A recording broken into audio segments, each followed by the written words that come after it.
For simple deformations in Maya, if you select your object, go up here and say nonlinear. Let's say I have this pillar here. I just select it and say nonlinear bend. And then I can control my bend here in the channel box by controlling the curvature like this.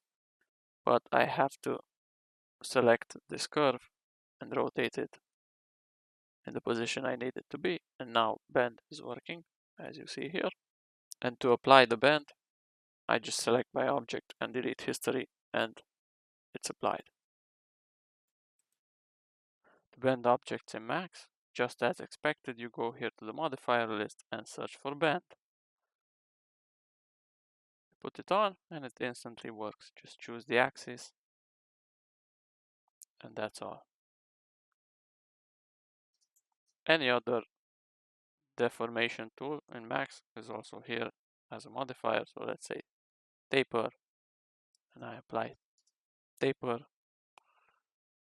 and now I've applied it, and I increase or decrease the amount even with the bend under it, and I can move the bend on top of it, and now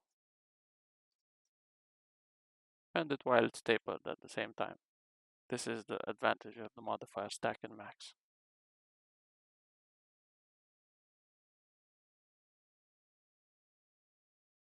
To bend objects in Blender, you select them and add a simple deform modifier where you can choose bend.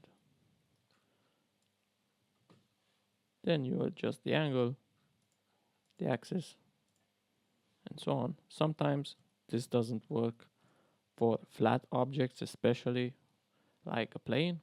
Let me just demonstrate this real quick.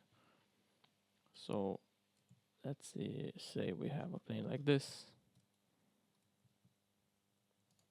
And let me just give it a few subdivisions. And now I put the bend on and increase this, and nothing's happening. And even if I change the axis, it won't work as intended. So maybe I just want to curve the surface like this, and it refuses to work. Now to fix that, I can add an empty, and which is always recommended because it gives you much more control. And for the origin of the modifier, I'll choose this empty. Now, if I move this, you can see it goes a bit crazy. But if I rotate this, you can see it immediately takes effect as it's supposed to. Now, I rotate my empty on x-axis. Let's say 90 degrees like this. And select my plane again. And now the modifier is working correctly as intended. I can also choose another axis and it also works again as intended. So sometimes you should use an empty as the origin point to control this more accurately. To twist things in Blender, you also use the simple deform modifier, and the same thing applies for taper as well and for stretch too. So tapering, twisting, bending are all under the simple deform modifier in Blender. Let me just unhide my cube, which I used before. And as you can see here, certain axes will react differently, of course. But if there is any trouble, I can use the same empty to control the effect.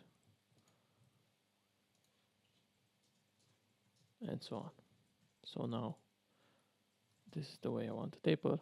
I can also duplicate this modifier and say twist.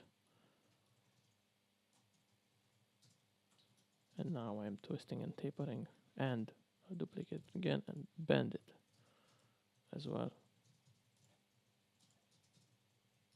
Without the empty, of course. on the appropriate axis. I think I'll do the bend last like this because the order matters. So now it's a tapered, twisted, bended pillar.